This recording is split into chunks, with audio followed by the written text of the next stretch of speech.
It's Wednesday at 5 p.m. Eastern, so you know what that means. It's time for another episode of #EventIcons, presented by Endless Events, the show where you get to ask the icons of the events industry anything. Use the question panel on the webinar to submit your questions, or you can hop on Twitter. Submit your questions with #EventIcons. We'll be answering your questions live during the entire show. Before we get started, the more people we have watching, the better conversation we can have. So please help share #EventIcons on Twitter and Facebook. Just tell your friends to watch at www.event-icons.com.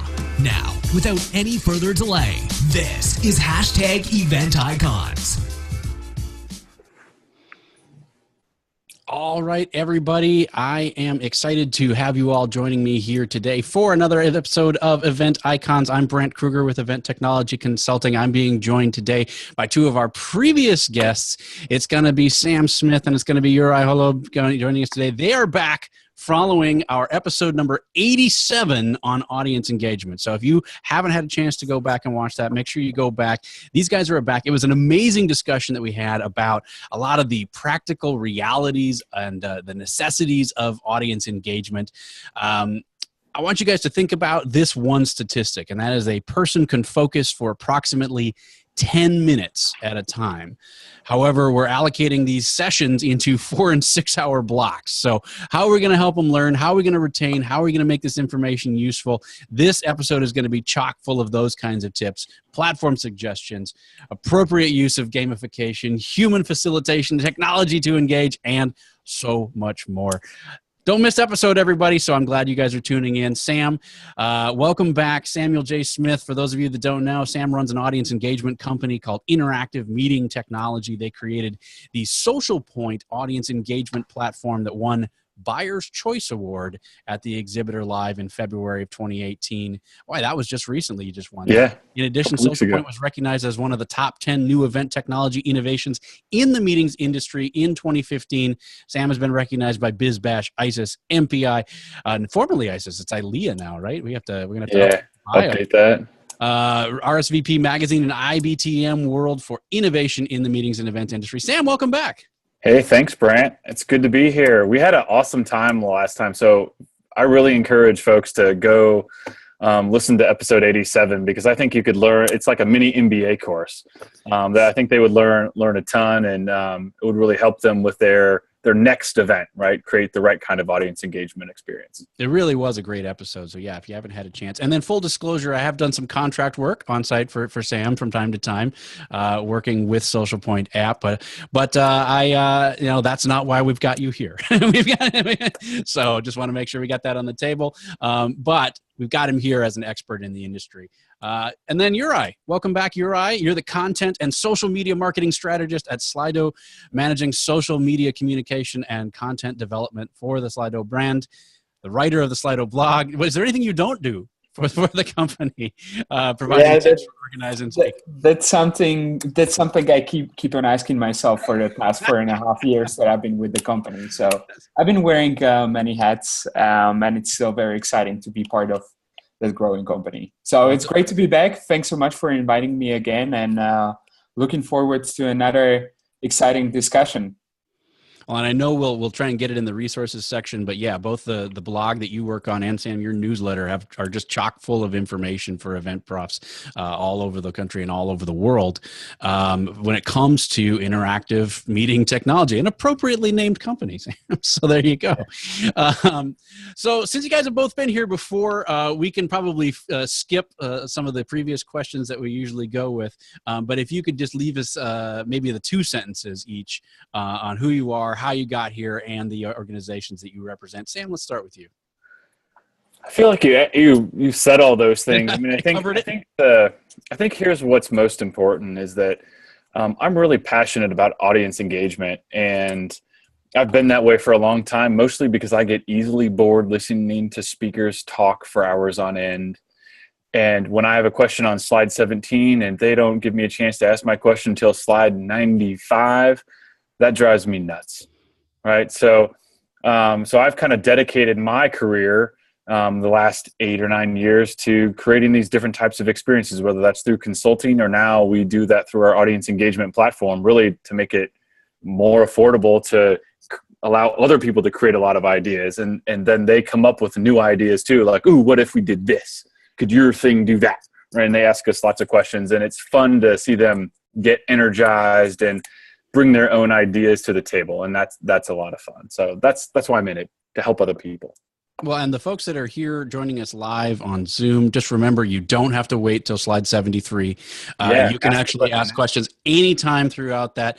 Don't hesitate. Use the Q&A section of the app to get those questions in. I'm going to my thing just closed there, so I want to make sure that I keep that open so I can keep an eye out for your questions. And there it is. Okay, great. And so remember, be sure and ask us questions throughout. Now, you're right. Your two questions, your two sentences.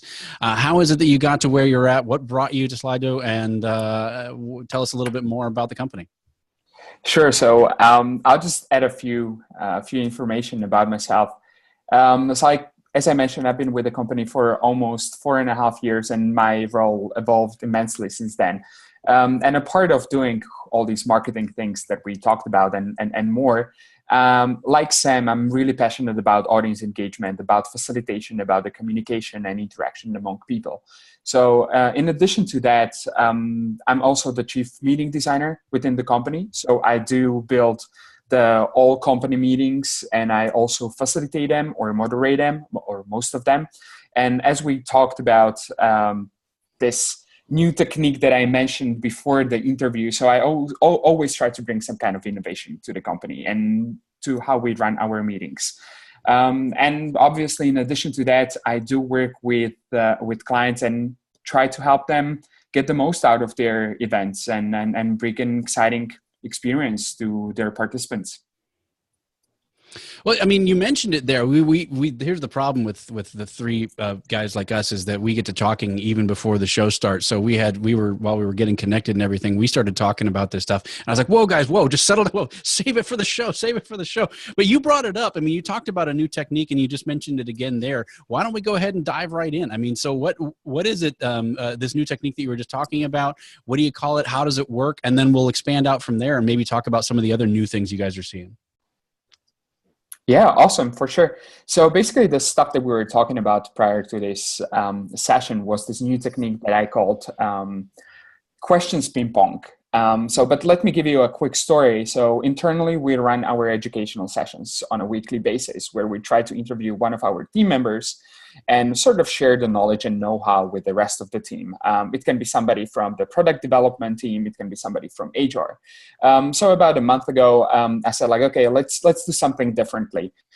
So basically, I finished the interview with a colleague of mine with the thing that I called questions ping pong. And the whole idea is that you just ask a very quick question and you get a very quick answer. Something like beer or wine, spaghetti or pizza. Are you a morning person or evening person, or something like that? Of course, you can go into more sophisticated topics, but this is just to demonstrate how it works. Actually, I got inspired by this amazing interview with Anna Winter, which is the editor-in-chief of Vogue magazine. I encourage you to search it on YouTube. It's a brilliant idea and a brilliant execution. So I tried to replicate that, and people loved it. So try to make it more interactive and bring something new to the traditional interviews that we've been doing for a while. Hey, Yuri. Hey, now, does it have to be an either or? So if I said, does it have to be like Vikings or Eagles, like that kind of question? Or can it be like, what's your favorite sports team? And then you just have to rapid fire answer. Sure. That's also an option for sure, but it should be a very, very quick answer. Fast, right? Lightning round. Exactly.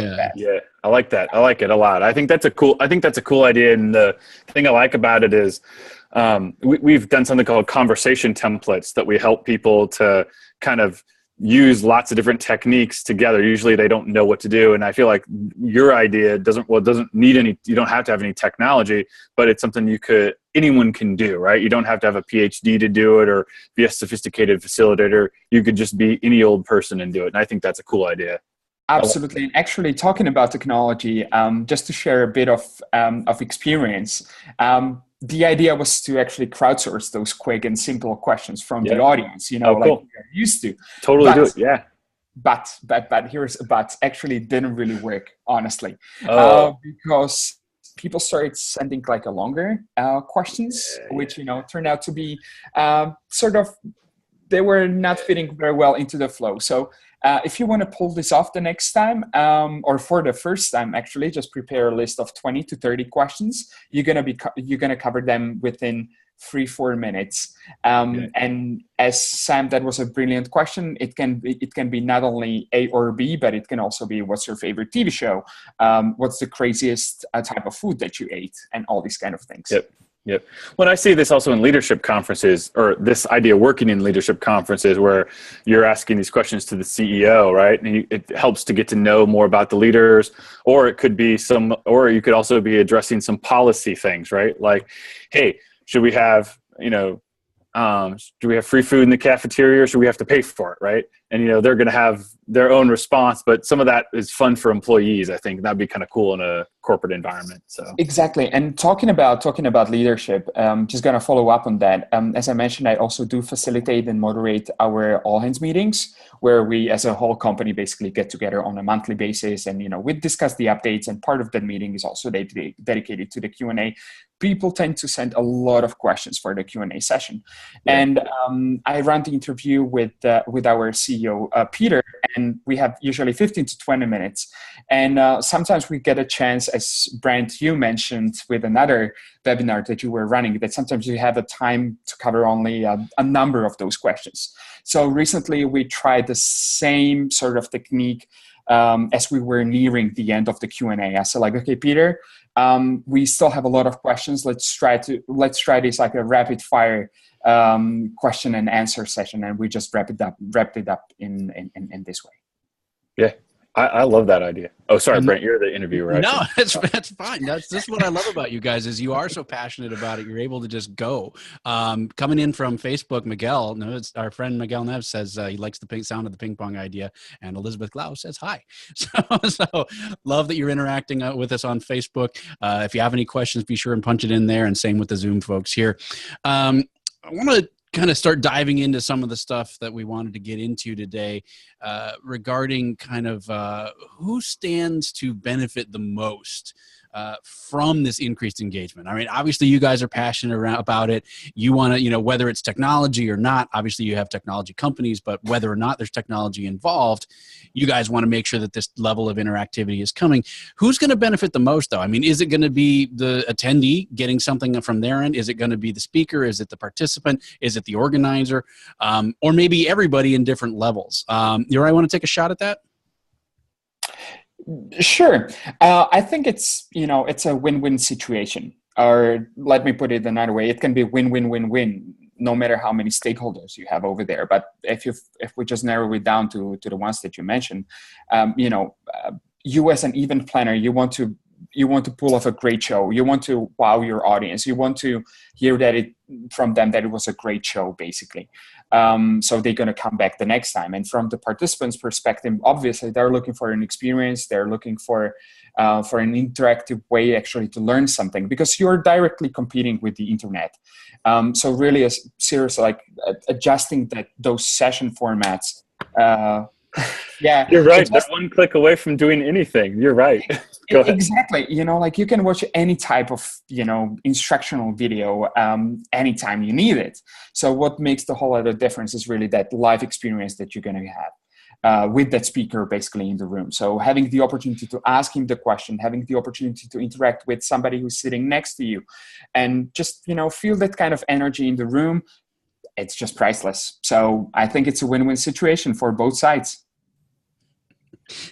We got a question from the audience wondering if you guys literally throw a ping pong ball when you're asking the question.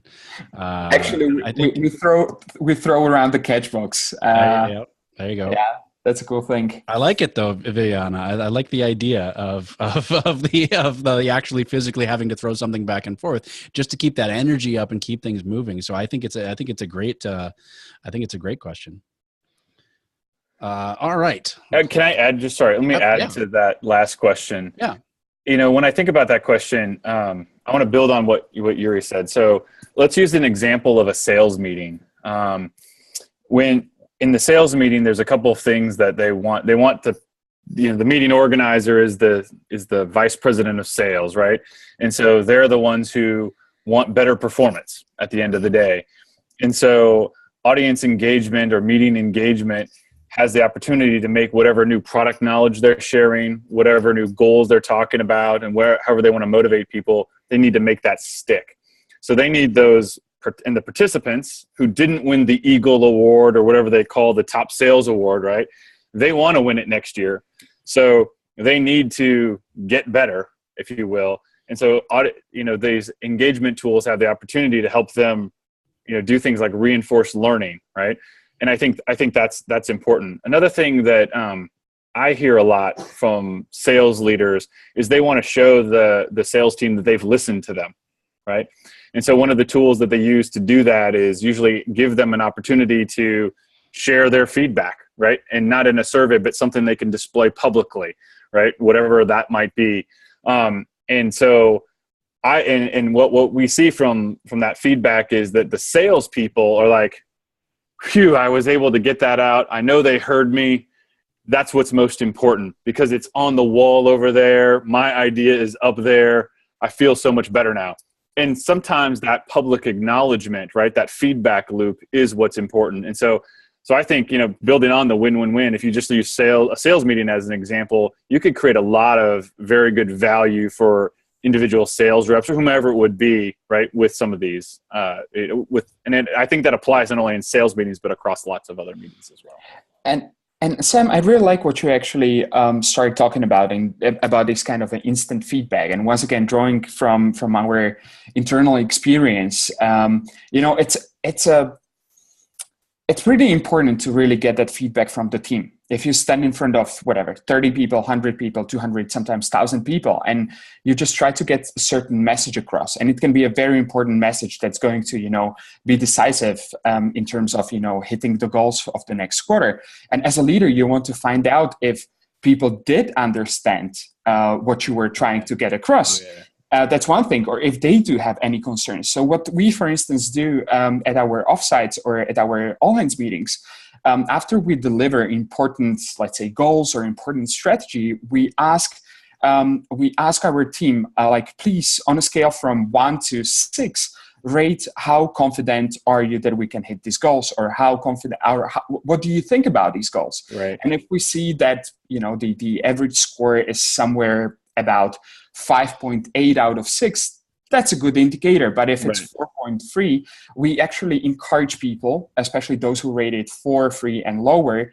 to basically share their thoughts further, and basically start a conversation with the team. Okay, can you tell us what's not really working for you over there? Like, you think it's too ambitious or it's not really too ambitious? So it's priceless to get that instant feedback from the team. Well, I want to can I add one? Go ahead. No, it's fine. We're going to have a blast today because it's going to be one of those things. So I just wanted to, and maybe Sam, this is where you're going to go, but I've seen, and Sam's frozen for me, so hopefully everything's okay. I can hear. There he goes. Okay, all right. Is that level of honesty that you get? Is some speakers have struggle with that, and so where they're just not prepared for that level of honesty, and then others thrive on it, and that's one of the things that I've really loved when I've seen a new company experimenting with either interactive technology or something like that, and seeing someone who really gets addicted to it and starts getting into some deep issues, and then seeing things brought up that aren't would have not been brought up otherwise.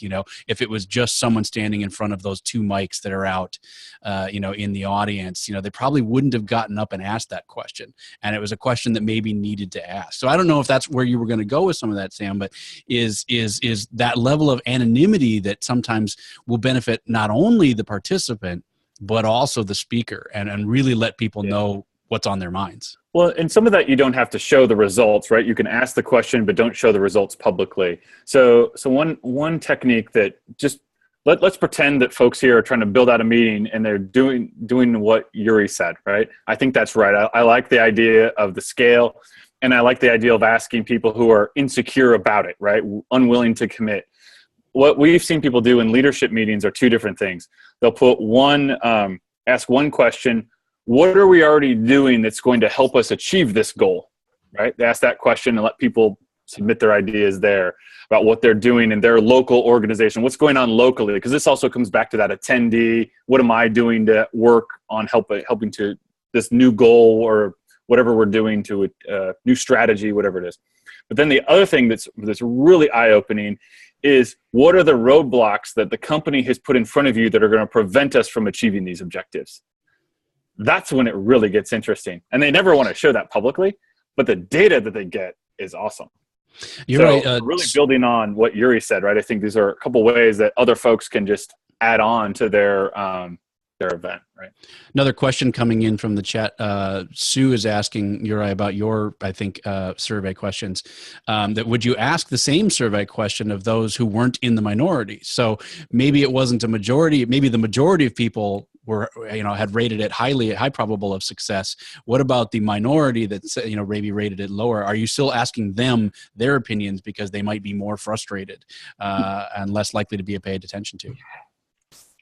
To me as a leader, those are the most interesting, that's the most interesting feedback that I can get actually from the team. As they say, the rough feedback or, the tough feedback is usually the most valuable rather than, getting the tap on the back. So here is the challenge though. If you have, let's say, a couple of members of your team rating your goals or your strategy lower, let's say 3, 4, they might refrain from providing openly additional comments or sort of opposing the leader.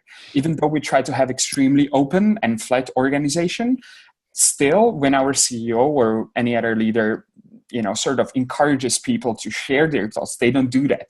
However, there's one trick. You can say, okay, don't worry, I'll be just answering, I'll be over here throughout the whole evening or throughout the whole day. If you're going to have any kind of suggestions that you want to, sort of share on a one-to-one basis, please feel free to approach me. And people do. But to you as a leader, in the first place, it's a good indicator, if you are on the good track in the first place. And then those verbal comments, they're priceless. We've got one more coming in from Reed, a pretty regular attendee, asking, do we need an anonymous function? And so I'd like to hear each of you kind of give your thoughts on that. Is that an option we should always give? If not, when maybe we shouldn't give those options? Sure. So I was just writing an article about this recently, and trying to sort of collect the use cases from our clients. Now, are we talking about the external conferences or internal meetings? Didn't say in the question, so just I would say. Okay. Pick a point of view. Pick a point of view. Okay, cool. So we were talking about the corporate meetings. So I'll just stick with that. Honestly, sort of associating yourself with a tough question such as, what about the bonus structure? What about the sort of reorganization of our company and all these kind of things? It's very difficult to associate yourself with that question. So the anonymity creates a sort of a safety space for people to ask those hard questions. And once again, to you as a leader or as a CEO, you want to get those questions. If you really care about your company, you don't want to get a softball questions. What kind of snacks are we planning to serve this month? You really want to hear what's bothering your employees. You want to find out what's not working so you can fix it. And anonymity actually creates this kind of a safety environment. And if you combine it, and I'm sure Sam is going to touch on that later on, if you combine it actually with the option to vote on those questions, then only the most burning issues are going to rise to the top. And to you as a leader, it's going to be a great indicator which topics, which themes are really most burning for your team. Yeah, I mean, and just to build on that, I'm with you. I mean, we have people that are asking questions about plant closings, right? No one's standing up to ask that question. Is our facility going to close? But they will. They'll put it in if it's an anonymous entry.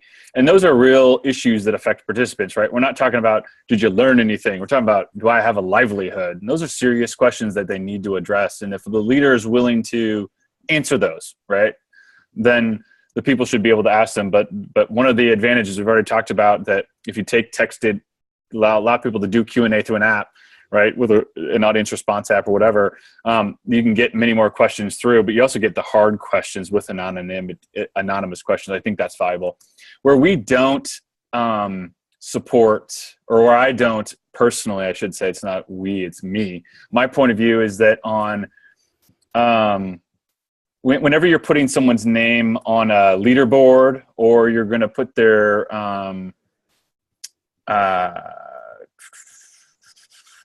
or a photo or something like that, we like to know who it is, who submitted that, right? And believe that in those cases, it shouldn't be anonymous. Like if I have some clients that are in construction, and there's a lot of profanity in construction.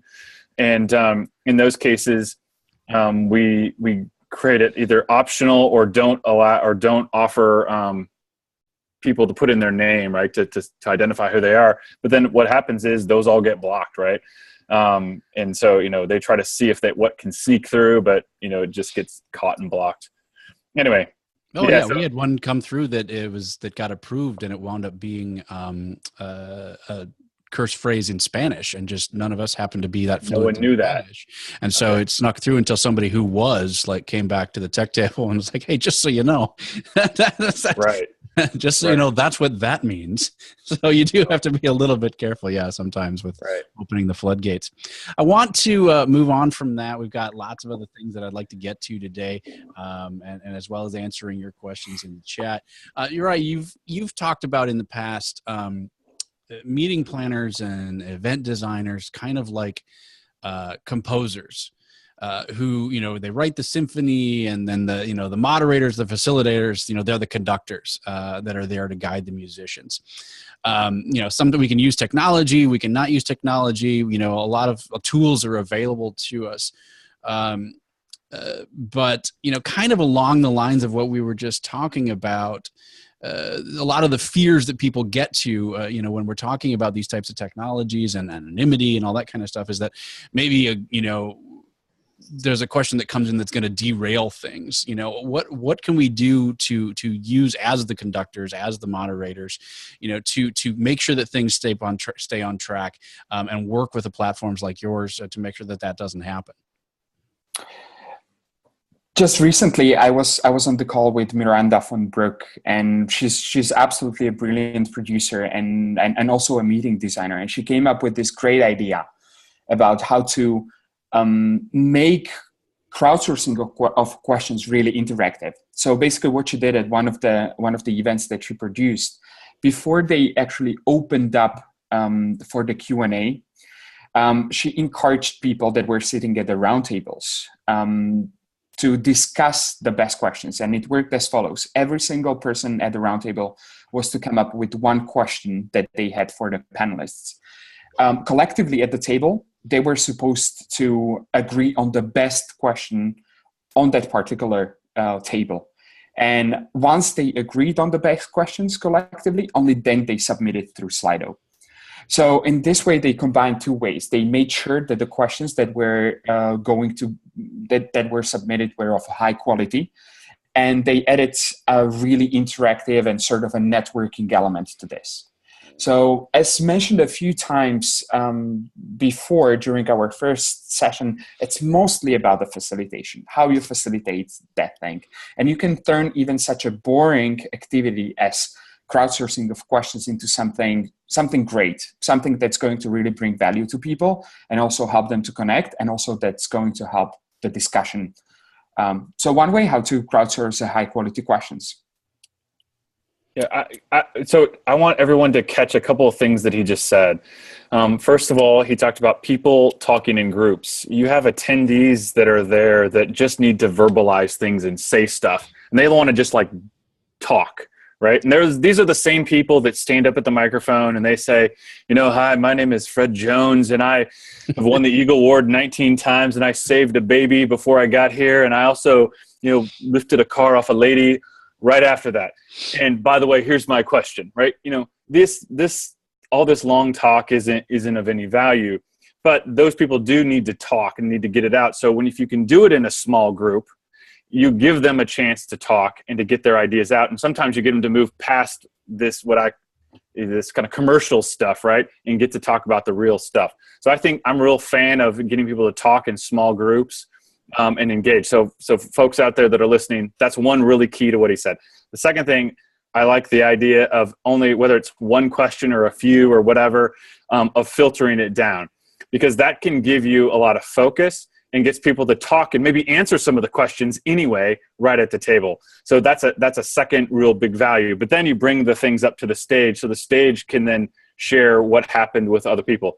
So one more final thing, you can take what he said and really extrapolate that to brainstorming, where you could give each group, each different table, a topic to come up with 5 ideas, and take a big topic such as, how do we improve our business, and break it down to, you talk about sales, you talk about customer service, you talk about marketing, lead gen, or whatever it is, that whatever the right subcategories are. Those are all things you can do where you combine technology and in-person engagement to create a successful event experience, which is composers, those of you that are composers will get that. I think it's a great takeaway too, that we don't just have to rely exclusively on the technology, that you can hybrid this technology with real discussion, real people, in a way that's going to use the technology more effectively, so that we're not just bubbling stuff up.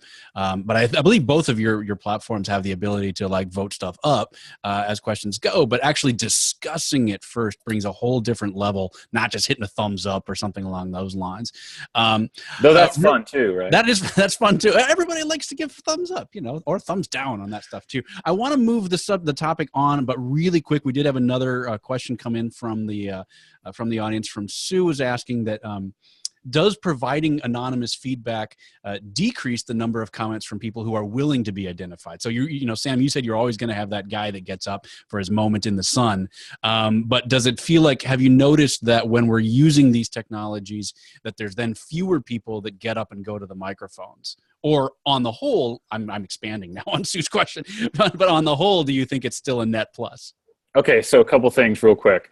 So if English is, so the number one fear of people is public speaking.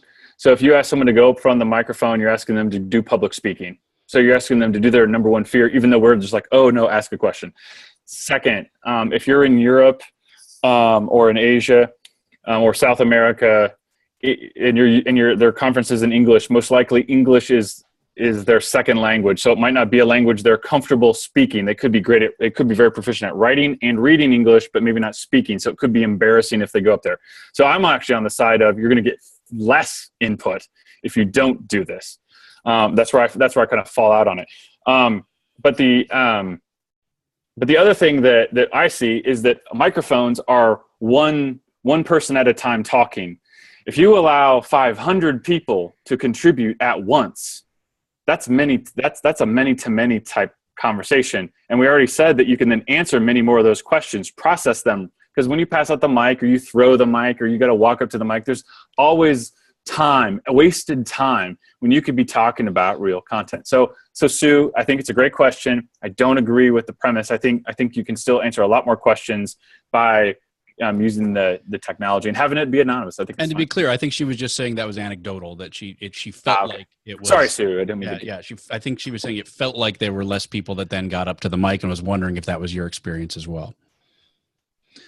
All right, so I'm going to move things along. We want to try something a little bit new with the show. It's usually a lot of questions and answers and things like that. And we figured in the spirit of interaction and engagement, we would try something a little bit new and different here on the show. So we're going to do kind of a lightning round. We're going to do it's almost like the ping pong, but it's going to be closer to a word association. So we've picked out some words kind of based on a lot of the event engagement articles and things like that we see, and want to get your quick responses to each of these words. And so to begin with, we'll start with Sam and then Juraj, and then we'll kind of bounce back and forth between the two of you. So Sam, you're up first, and your word is ask. Ask. I feel like we've just talked about this. Ask. So I think it's important to give people the opportunity to ask hard questions. I think it's important to give people to ask clarifying questions, and not allow them to wait or not allow them to have to wait till slide 95 to ask those questions. You might not answer them, but they should be able to ask them when they're thinking of them so that they're just available and ready to be answered later on. You're right. Ask. Ask me anything. The opportunity to lead the dialogue with the guest that you brought for your participants.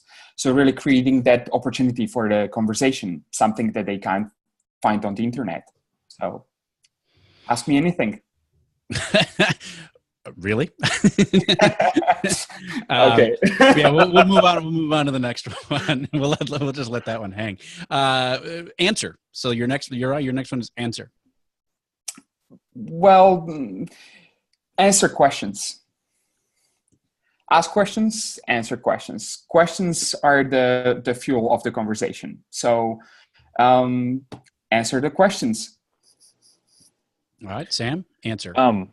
So I look at this a little as if I'm the speaker on stage and I need answers. So I'm going to Google the audience and get their answers. So if I craft a good question for the audience, I'm going to get a lot of great feedback on that question. If I make a bad choice or make it too simplistic, I'm not going to get good feedback. The same way as when you Google, right? I need to use the right language, but I can get a lot of ideas back if I ask the right types of questions to the audience. Well, I meant to say answers, not feedback. Answers. And not to go too philosophical, but I mean every ask has an answer, right? I mean, it's if something is being asked, it has an answer, either verbally or physically, and even no answer is an answer. Right. So dude, that's so deep, man. All right, Sam, you're up. Dialogue. And when I think of dialogue, I think of two-way communication, right? And I think about what you're really trying to do in a conference session is create a dialogue, right? So you're creating a message, sending it, you're looking for a feedback loop and getting some feedback back.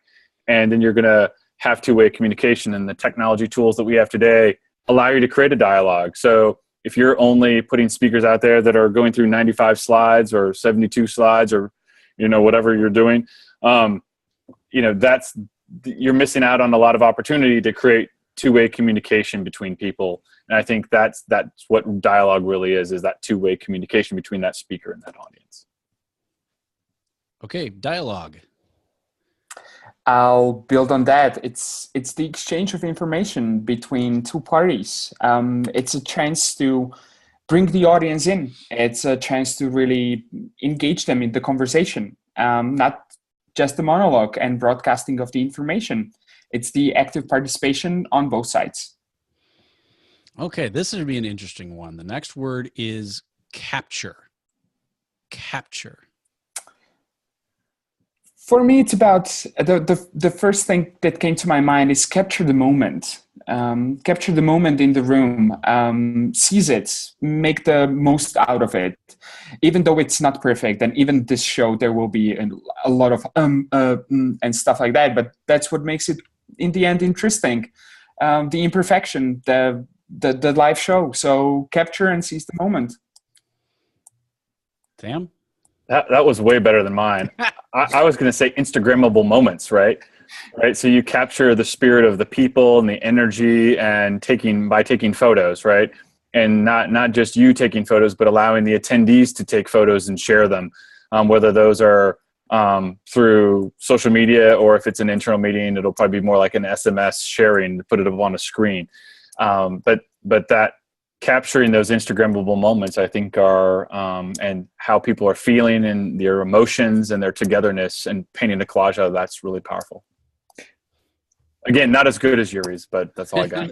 No, Sam, I'm sorry, I'm going to break the rules over here, but just wanted to mention one thing. 3-4 years ago, it would be about tweetable moments. Now it's about Instagrammable moments. So yeah. I love how that thing evolved. Yeah, for sure. And I want to come back, and it was my first thought on this, and apparently Sue's as well in the chat. Was my first mind went to data. I mean, and data. Oh yeah. capturing. And so I want to come back to that after we're done with this little game. By the way, let us know what you think of the game. So as we're going along here, if you guys think this was a good idea or maybe we should never do this again, be sure and let us know in the chat. I'm enjoying it. All right. The next one is encourage. Encourage. That's an interesting one as well. Sam? I go first? Okay, yeah, sure. so I'm trying to alternate. I forgot who I started. No, it's fine. So this is a good one. We see this all the time with in trivia, with leaderboards, and with Q&A, frankly, and also with photos that are on the screen. In these three scenarios, we see it encourages people to participate because they see a question, they're like, my questions are better than that one. What does Tom from Iowa know? Or I can beat Brant at this game. Come on, anybody can beat Brant. How can he be on there? And so, or photos, like, Yuri sees a picture of me and I'm like, wow, don't I look great? And he's like, he might say yes, but in his mind he's thinking, no, we got to get more pictures of me up there. And to me, that's the encouragement, right? It encourages people to participate when they see other people participating and they realize they have a lot to offer. That's the main story. All right, you're right. Encourage creativity. For me, bringing all those brains together in one room, that calls for coming up with some exciting new solutions. So encourage participation, encourage problem solving, and encourage creativity. Well, and I'm just to throw out, I mean, you can have all the technology in the world, but if you're not encouraging people to use it, and you're not advertising it as you're leading up to your event, and you're not, having the speakers, get trained on it and know how to use it, it's not going to do you any good. So encourage is a huge word when it comes to using these technologies and just in interaction in general. It doesn't have to be technology. Right. All right. The next one's a fun one. Play. You're right. Take it away. We're all kids at heart in the end. So play. We love playing. Just to share one experience from the facilitation session that I attended recently. So it was a 2-day workshop, and just to bring people to the room on time, the facilitator had an ongoing quiz. And we were all adults over there, but we were looking forward to the next round of the quiz, where we were supposed to jot down top 10 monuments, top 10 most visited, this and that. So play, with a little bit of gamification and facilitation, we all love to play. Sam? Yeah, I mean, games, man. Well, that's what we do. So, here's what I would say is that I've seen clients go and say, hey, we're doing this game. We don't know if it's going to work. And they've had 3,000 people play and answer 40,000 trivia questions about their products and services. And when they realize that order of magnitude of data, and when people came through their booth, they could quantify that, but it was about but what they recognized is the people were playing. They didn't think about that, the content is the same content that I could have got at the podium or in the booth demo or someplace else, right? But it gave them another touch point for the content. But it was fun. People love it. People like to play, as Yuri said. They're so eager to see what's next. Will there be a new question? Where are the Chicago Bears? Where did they really come from? I don't know. So anyway. Actually, I do. I'm gonna power through these last ones in lightning mode. So I want your one-word answers for the rest of these, just to help keep things moving. And so, Sam, once again, we'll start with you, and the word is participate. One word. Success. There you go. Oh, nice. Success. Okay, you're right. Participate. Activity. Empower. Voice. Sorry, Sam. Go ahead. Voice. That's all right. I kind of like the who can get it in first mode. Maybe we don't alternate back and forth. So voice, and what was yours, Roy? Participants. Transform. Ready? Uri. Yourself. Sam. Organization. Transform. Okay. All right. And final one, measure, Sam. Impact. Impact. You're right. Interaction. All right. Well, hopefully we got some interesting answers out of there, and we hope folks watching at home liked that kind of new lightning round mode. Let us know. Don't forget #EventIcons, and let us know what you think. Sue has been all over the chat today. She's been very engaged with us, and I love it. So thanks, Sue, for joining us today. She wants to know about the competitive side. You know, that gamification kind of without being quite so competitive, is it still fun? Is it still engaging if we're not really pushing hard on the competitive side? There's different types of levels of gamification, right? You've got a big chunk of your audience, maybe 20 to 30%, are collectors. And so for those people, they're interested in a set of something. So gamification that's points related isn't of as much value to them. They don't, because that's not what they're motivated by. They're motivated by collecting a set. So maybe it's a set of badges, or we've had events where they collect these pins. Man, there's no competitive whatever, but they want all the pins, and they'll go hunt and find all the pins because they're going to put those up in their office, and they want to have the full set. Somehow these people figured out that there's a set, right? And they want it. So that's one type of thing. The other thing we see a lot is people define winning in different ways. So sometimes it's beating Brant. Sometimes it's winning the whole contest. Sometimes it's just being on the leaderboard with long enough to take a picture so to say, I was there. So I think it also depends on who you are. If you're engineering type, we find their quest isn't for competition, but it's for excellence. Right? So the gamification helps them achieve excellence because it's a measurable, did I get them all right? If I answered all the questions correctly, that's what I care about. And I'll play again until I can't. Even though they're different questions, I'll do it again. And so to me, those are different types of motivations that when you think about gaming, you got to think, designed to appeal to those different types of people, because not one size doesn't fit all. Hopefully that helps out, Sue. I think that was good. I want to spend just a few minutes here as we start to get towards the top of the hour, talking about what I mentioned earlier about data and data points. It's a big point of discussion right now. It's a big point of discussion in a lot of different areas, including privacy and legality when it comes to GDPR in the EU. And But I want to kind of start with a little bit more general view and ask you guys your thoughts on, can we actually measure the value of conversations? I mean, we're talking about dialogue. We're talking about conversations, answers, asks, and questions. How do we measure that value, and can we truly measure that value? They're thinking hard, and I'm going to pitch it to Sam's got it. All right, he's on.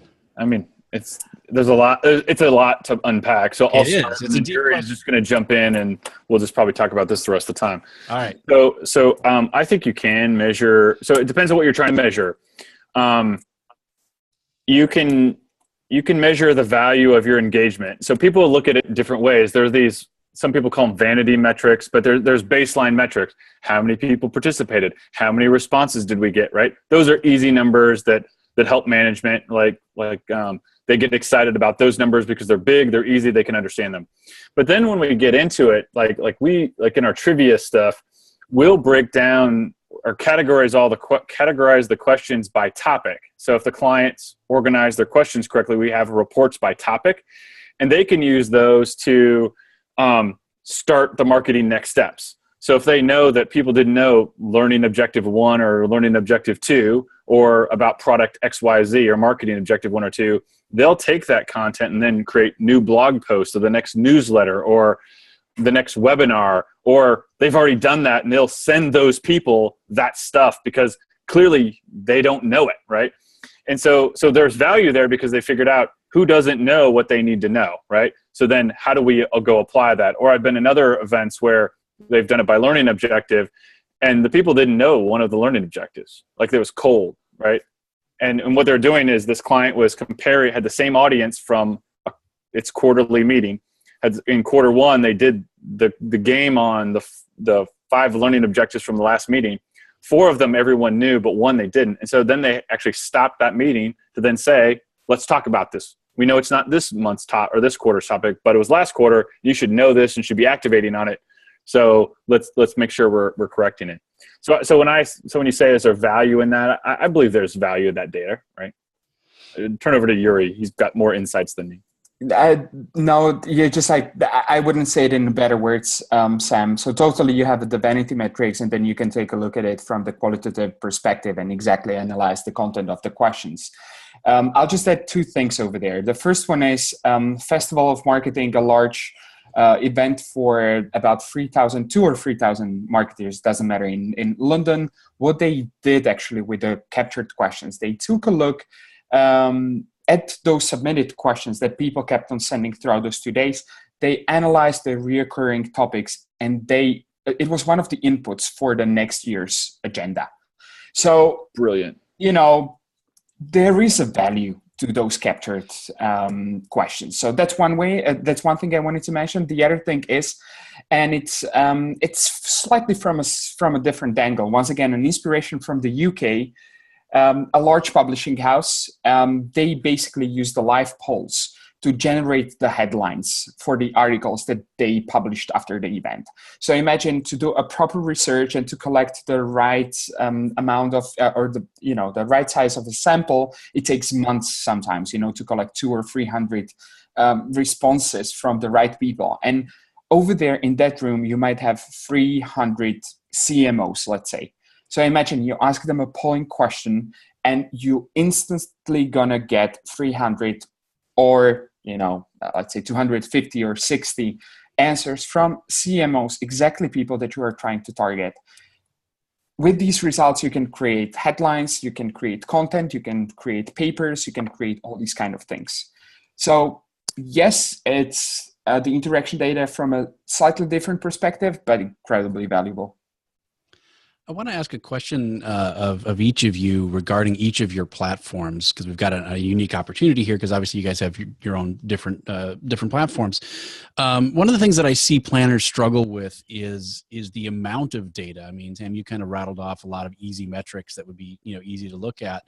But a lot of times I think planners are worried about that they are going to be overwhelmed by data that they don't understand, don't know how to use, aren't going to be able to interpret it and give it to their higher ups and make head or tails of it. So I'm curious how each of your platforms are going to help collect that data, kind of package it together and present it in a way that's going to go, oh, that makes sense. We're going to get to that, get to kind of the question I asked before about measuring the value, so how do each of your platforms kind of help package the data and throw it out, spit it out in a way that's going to make sense? Let's start with Slido. Sure. So basically for us, it's pretty simple. We have these kind of a basic interaction data, such as the number of active participants, how much they interacted, so actions that they took basically during the event. Then we have some, basically the most interactive participants, the most upvoted questions that resonated the most, and then basically the polling results. We have some other stuff over there, but it's pretty simple. As I said, it's mostly about how people interpret all these things. They can do it from the quantitative perspective. They can do it from the qualitative. From the quantitative, how many people participated from year to year. That's one thing that they do. But I see the real value actually in analyzing that data from the qualitative perspective, honestly. And move ahead with the questions and try to find the reoccurring topics and build them into the next year's agenda. Or if you use it for the internal meetings, just try to address them in the newsletter or just to track it across the quarters and see if that particular topic was actually resolved. Yeah. And Sam, Social Point? That's good. So similarly, we have 5 or 6 modules. And each module has its own dashboard, and it provides this similar high-level statistics. So if we just take audience response, for example, there's high-level metrics around the overall participation across all sessions. Then there's a breakdown by session. And then inside of each session, you then have the ability, and so that's all in one dashboard, right? Easy to print out and give to the leadership. They can figure that out in 2 seconds. And they can kind of look and say, well, why is this one low? And they can, usually there's a reason. And then, that they have, right? Whether it's a good one or not, it's a whole story. Then all the data is all the data and all the views of that data, whether it's in a poll or a word cloud or an ordered list, whatever those are, they can download that to Excel. But then they also have all the visual views of each of those different ways to display that content. And so to me, those can be valuable to them if they want to take those with. Some clients are really excited. They do a word cloud before and then one after, and there's meaning there. Some don't. Some just do a single word cloud or an integrated or whatever they do. So that's one piece. But what I find also interesting, in our social media tool and in our trivia tool, we have what's called a participation graph. And so it's a big dashboard. They have a dashboard with all the metrics and when data happened, and it tracks up and down. And these are beautiful graphs, and all the leaders love them. Right? Again, dashboard. But the participation graph I like because that's what meeting planners can use to take a next step with just one view. So in social media, most graphs have one participation. People only participate 1 or 2 times, right? Well, that tells the meeting planner that, hey, that's something I can do. I can create more calls to action or more Instagrammable moments, Yuri, more Instagrammable moments to get people to participate more, right? And those can be calls from the stage. That could be signage. There's lots of ways they can do that. So that's a chart I really like. In trivia, our instant win games, like virtual prize wheel, that kind of stuff, and our lead manager, those types of tools. We also have a booth traffic graph. So those are exhibitor tools. Exhibitors will use those. And so then they can see when people were coming in and out of their booth. And what's really cool about that is that they find out, we shouldn't have let everyone go to lunch because that's when everyone comes to our booth. They should be going to lunch at 10, right? And so that becomes data that's actionable, right? And it's, again, dashboard, you've got it. Then if you need to download the data, you can obviously download all of that. So we provide we have lots of dashboards, but they're all really for if you're using this tool, here's the right data for you to help you figure out what you need to do. But then also share that with your leadership team because they'll love you. And then you can focus on the detailed data that will help drive your future event and make your other events successful. So I feel like once again, we're leaving a lot of questions on the table. So we're going to have you guys come back for a round 3. I've got a feeling at some point here so we can come back. It's one of the big issues in the business. How do we get people more engaged? How do we get people to continue to have those dialogues, have those conversations? I want to try and sneak one more in before we kind of start to wrap things up. And that is, I just wanted to, we've been talking a lot about corporate here today. What about social gatherings? What are you guys seeing out there that's helping facilitate, really connecting with people in a social environment as opposed to that standard, corporate Q&A type environment? Either one of you guys have something on that?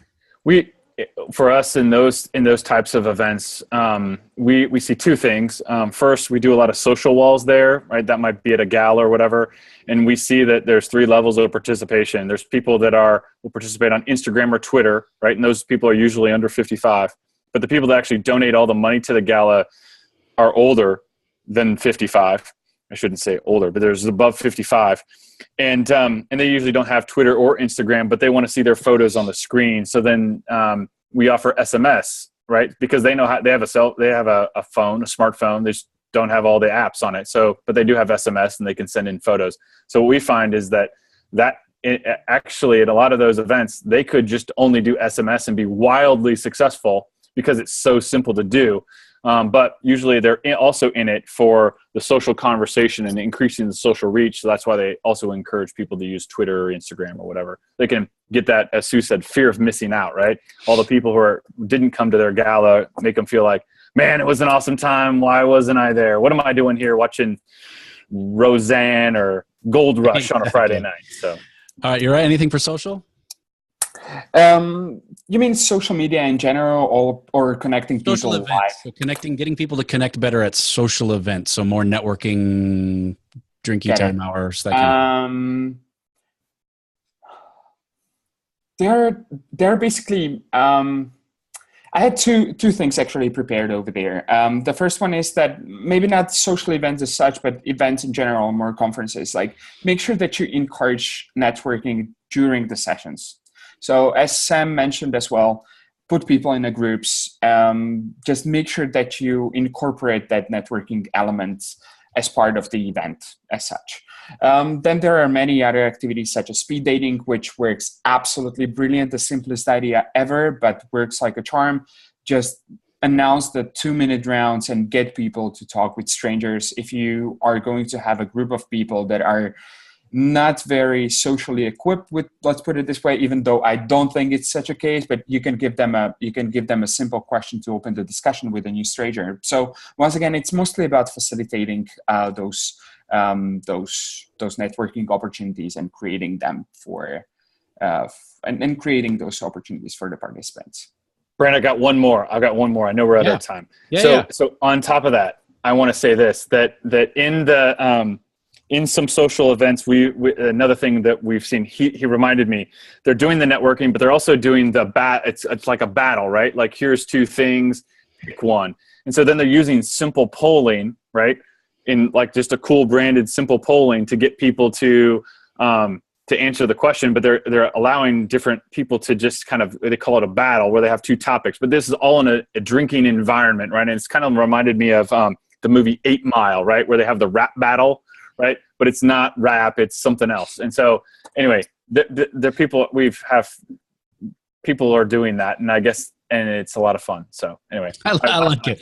All right. Well, like you said, we have to wrap it up. I'm going to forego the usual 2 questions. We're going to pass on the resources. I will say, here's what you should do for resources. You guys should absolutely check out these guys' companies.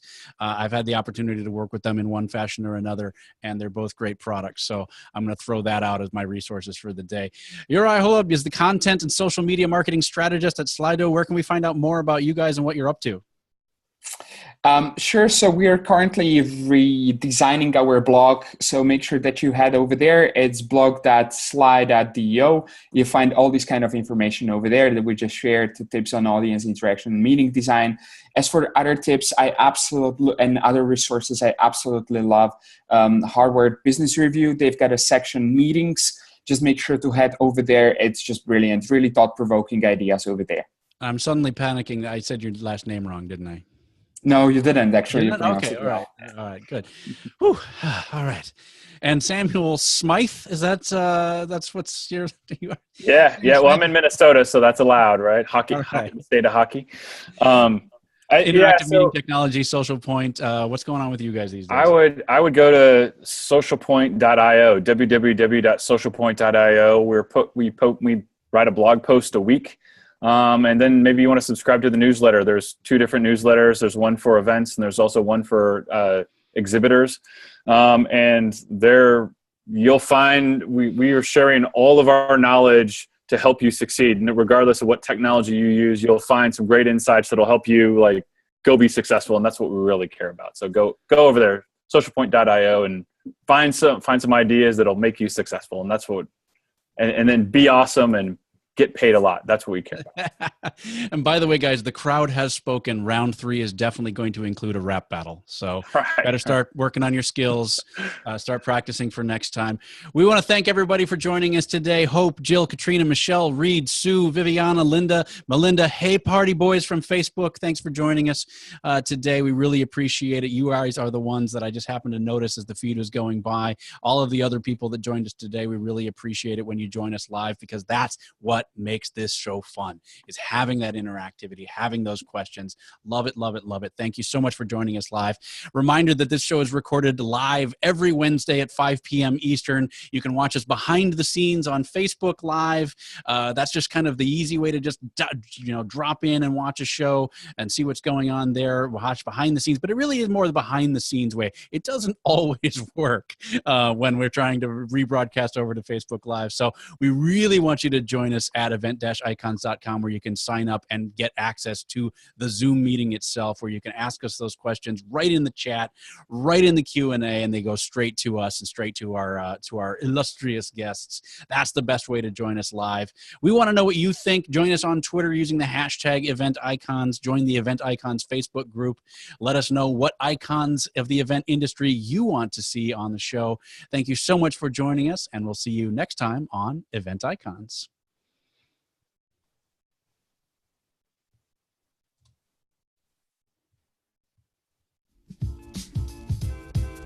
Thank you for joining us for another amazing episode of #EventIcons. To catch the transcription and all of the resources mentioned, head to www.helloendless.com/blog. This week's episode will be posted and available by next Tuesday. Also, let us know what you thought about this week's episode. Share your biggest takeaway and join the social conversation. Sponsored by Little Bird Told Media. Just tag your post with #EventIcons. We'd love to hear from you. Thank you again for joining us. We'll see you next Wednesday at 5 p.m. Eastern, right here on #EventIcons.